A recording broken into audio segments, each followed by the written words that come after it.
ऋषि ने गोकुल में किसी बालक का नामकरण किया है तो भारी गड़बड़ हो जाएगी। तो वो कहते हैं कोई बात नहीं, हम इसे बड़ी गुप्त तरीके से करेंगे, किसी को कुछ पता नहीं चलेगा। एक कमरे में मैं, यशोदा, दोनों बच्चे और गर्ग ऋषि, हम कानों कान किसी को खबर भी नहीं होने देंगे, पर नामकरण तो गर्ग ऋषि के द्वारा ही होगा। तो ठीक है, अब जब गुप्त तरीके से कर रहे हैं तो क्या दिक्कत है। ऋषि मान जाते हैं। अब बैठे हुए, अब यशोदा मैया देखिए, ये माताओं की ना बड़ी पुरानी आदत है और हर माता ऐसा करती होगी क्या, वो दूसरों को हमेशा जांचना चाहती है, टेस्ट करती है। तो यशोदा मैया ने भी सोचा बड़ा ज्ञानी ऋषि है ये, मैं भी तो देखूं कितना ज्ञानी है। तो यशोदा मैया ने अपने लाले को रोहिणी माता की गोद में ले लिया और उनके पुत्र को अपनी गोद में ले लिया। यशोदा मैया देखते कितने बड़े ज्ञानी। यशोदा मैया ऐसे ही जाती है। अब जैसे जाते अब ऋषि तो ज्ञानी है, तो ऋषि समझ जाते हैं यशोदा मैया क्या लीला कर रही है। तो यशोदा मैया को देखकर ऋषि कहते हैं कि अरे यशोदा, तेरा लाला देख कितना रो रहा है, अपने लाला को अपनी गोद में ले और रोहिणी के पुत्र को उसे वापस कर। जब यशोदा मैया ने ये बातें सुनी तो यशोदा मैया समझ गई कि ऋषि तो बड़े ज्ञानी है। अब ज्ञानी है तो ठीक है, चलो नामकरण की विधि आगे बढ़ाते हैं। अब बड़े बेटे का नाम पहले रखा जाएगा।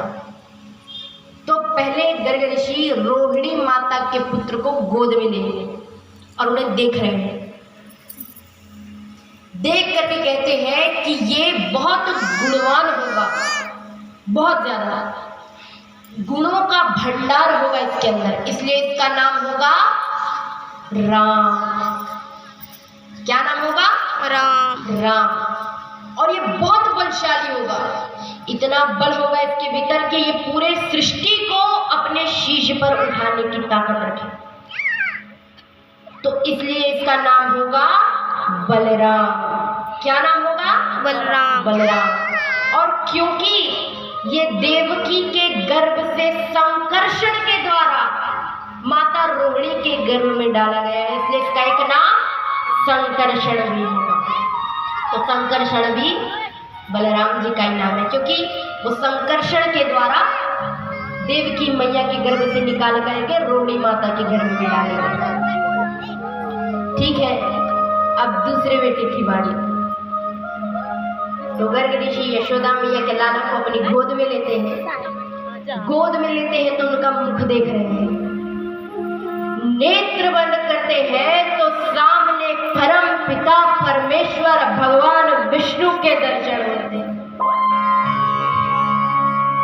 अब जैसे देखा उन्होंने ये दृश्य, नेत्र खोलते यशोदा मैया को कहते हैं, यशोदा तू नहीं जानती, ये जो तेरा लाला है ना, वो तो ठाकुर जी छोटे से हाथ से इशारा करते हैं, बस बस बस बाबा ब्रेक लगाओ, सच्चाई नहीं बतानी है। ठाकुर जी कहते हैं कि सच्चाई अभी बता दोगे तो कहाँ लाड प्यार करने वाली मुझे मेरी मैया, रोज मुझे सीने से लगा कर सोने वाली मेरी मैया अभी रसोई घर के मंदिर में बैठा के मेरी आरती उतारने लगी है। वो सब करने थोड़ी आया हूँ मैं मनुष्य रूप में जन्मा हूँ। यदि सत्य पता चल जाएगा कि भगवान है तो फिर क्या मतलब। तो भगवान तो रुक जाओ, ब्रेक लगाओ, मना करते हैं, ऋषि को रोकते हैं। तो ऋषि कहते हैं कि तुम्हारा ये पुत्र बहुत गुणवान है।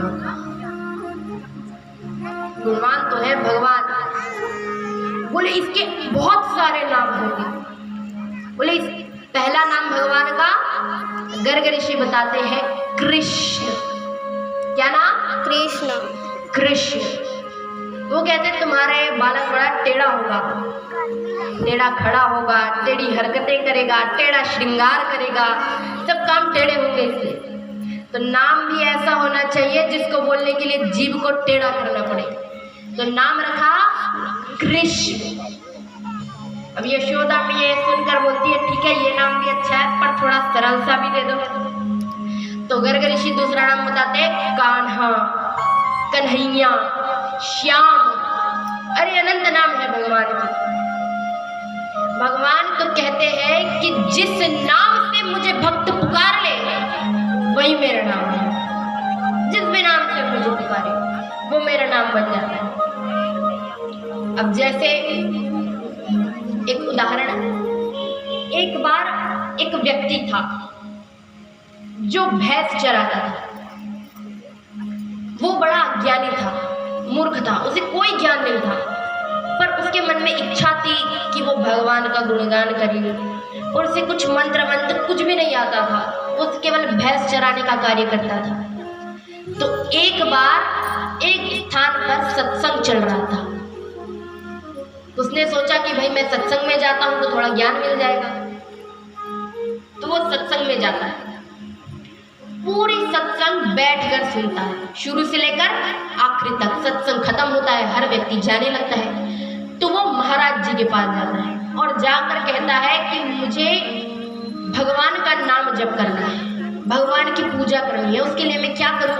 मुझे कोई मंत्र नहीं आता, तो आप मुझे कुछ बताइए जिसका मैं रोज जाप कर सकूं। तो अब जो वहां महाराज बैठे हुए थे वो नरसिंह जी के बड़े भक्त थे। तो उनके कान में जाकर कहते हैं जय नरसिंह। क्या कहते हैं? जय नरसिंह। जोर से जय नरसिंह। उनके कान में जाकर कहते हैं जय नरसिंह। अब वो व्यक्ति, वो मूर्ख था, थोड़ा अज्ञानी था, यानी उसे कुछ पता नहीं था, पहली बार उसने ये नाम सुना है। तो उसने सोचा कि भाई कहीं मैं भूल ना जाऊं।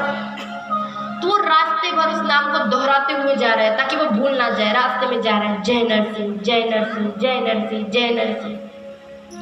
उतने में उसके मन में विचार आता है, उसे याद आता है कि अरे वो तो अपने भैंसों को खुला छोड़ कर आ गया, पता नहीं सब इधर उधर कहाँ भाग गई होंगी। तो वो तुरंत जाता है, अपना सब कार्य पूर्ण करता है, भैंसों को उनकी जगह मिलाता है, बांधता है, सब कार्य करके अब वो बैठ गया। अब वो बैठ करके उस नाम को याद करने की कोशिश कर रहा है कि महाराज जी ने क्या नाम बताया था। वो याद करता है, याद करते करते कहता है भैंस का सिंह। बोलता है हाँ यही नाम बताया था महाराज जी। अब वो दिन रात एक ही बात बोले, भैंस का सिंह, भैंस का सिंह, भैंस का सिंह, भैंस का सिंह। वो दिन रात यही रटे भैंस। अब लेकिन उसे क्या पता, वो तो बेचारा सच्चा था, उसने ऐसा जानबूझकर तो नहीं किया। उसके मन में तो यही था कि भाई मैं भगवान का नाम जप कर रहा हूँ। तो वो दिन भर भैंस का सिंह, भैंस का सिंह। अब लक्ष्मी माता ऊपर से देख रही होती। लक्ष्मी माता कहते प्रभु ये कैसा भगत है आपका, नाम भी ठीक से नहीं ले सकता, ये कैसा भगत है। भगवान विष्णु कहते हैं अरे तुम इसे नहीं जानती, ये बहुत बड़ा भक्त है मेरा, अंतर्यामी है ये, अंतर्यामी। मैया लक्ष्मी कहती है अच्छा इतना बड़ा अंतर्यामी है, ठीक है मैं उसकी परीक्षा लेने जाऊंगी। भगवान विष्णु कहते हैं ठीक है, मेरी बात कभी असत्य नहीं होती, जाओ ले लो परीक्षा। बहुत बड़ा भक्त है वो मेरा, अंतर्यामी है, सब कुछ बता देगा। मियाँ लक्ष्मी कहते ठीक है चलो देख लेते हैं, दूध का दूध पानी का पानी हो जाएगा। नीचे आते हैं, मैया लक्ष्मी विष्णु जी को पेड़ के पीछे छुपा देती है, कहती है आप यहीं खड़े रहना, अंदर केवल मैं जाऊंगा। भगवान कहते हैं ठीक है जैसे तुम्हारी इच्छा वैसा कर लो। भगवान वहीं खड़े हो जाते हैं। मैया अकेली अंदर जाती है। अब अंदर जाती है तो वो बड़े ध्यान से अपना सारा कार्य खत्म करके ध्यान में लगा हुआ है। भैंस का सिंह, भैंस का सिंह, भैंस का सिंह। अब लक्ष्मी माता सुन रही होती है, वो आकर बोलती है अरे सुनो ये क्या कर रहे हो तुम। अब वो अनसुना कर रहा है बात को, भैंस का सिंह, भैंस का सिंह, भैंस, क्योंकि वो भगवान का नाम जप कर रहा है, उसके अनुसार तो वही कर रहा है। और उसके बीच में आवाज आ रही है तो उसे डिस्टर्ब हो रहा है, तो वो बात को अनसुना कर रहा है, वो अपना ध्यान में लगा हुआ है, भैंस का सिंह, भैंस का सिंह, भैंस का सिंह। पर मैया बार बार अरे सुनो तुमसे बात कर रही हूँ, क्या कर रहे हो, किसका नाम ले रहे हो। अब आप कुछ मान लीजिए आप कुछ बहुत जरूरी काम कर रहे हो और उस बीच में कोई आपको बार बार टोके तो कैसा लगता है, गुस्सा आता है। इतना जरूरी काम कर रहे हैं, बार बार टोक रहा है, उसे बड़ा गुस्सा आता है। वो बोलता है अरे क्या हुआ, क्या चाहिए? मैया कहती है अरे नहीं, मैं यहाँ से जा रही थी, मैंने सुना कि तुम किसी का नाम ले रहे थे। किसे बुला रहे हो, किसका नाम ले रहे थे? उसे बड़ा क्रोध आता है। क्रोध में आकर वो चिल्लाता है तेरे खसम को तो बुला रहा हूं। माता लक्ष्मी कहती है मैंने तो इसे अभी तक बताया ही नहीं कि मैं कौन हूं, और ये ऐसे ही जान गया। माता लक्ष्मी कहते अच्छा तो बताओ मेरे पति कहाँ है? वो कहते मुझे क्या पता, छुप कर बैठा हो यहीं कहीं, जा ढूंढ लो। माता लक्ष्मी कहते प्रभु आपका भगत तो सच में अंतर्यामी निकला, इसने तो सब कुछ बता दिया। भगवान कहते मैंने तो पहले ही कहा था बहुत बड़ा भगत है मेरा, बहुत बड़ा अंतर्यामी है। तब माता लक्ष्मी और भगवान विष्णु उनके सामने जाते हैं। माता उन्हें अपना असल रूप बताते हैं कि मैं लक्ष्मी हूँ। उन्हें देख करके प्रणाम करते दोनों हाथ जोड़कर। तो यानी हम प्रेम से, पर इसका मतलब ये नहीं है कि आप ये भैंस कसिंग करने लगे। दोनों में बहुत बड़ा अंतर है। वो व्यक्ति को जानबूझकर ऐसा नहीं कर रहा था, उसे तो लग रहा था कि वो भगवान का ही नाम ले रहा है, उससे भूल हो गई। पर भगवान ने उसकी श्रद्धा देखी कि वो मन से जाप कर रहा है, उसे पता नहीं कि वो क्या कर रहा है, पर नाम तो उसे तो यही लग रहा है कि वो मेरा नाम ले रहा है, कितनी श्रद्धा से मेरा नाम ले रहा है, इसलिए भगवान ने उसके ऊपर कृपा की। अब आप भैंस कसिंग करेंगे तो आपको भैंस ही मिलेगा, नारायण नहीं मिलेंगे।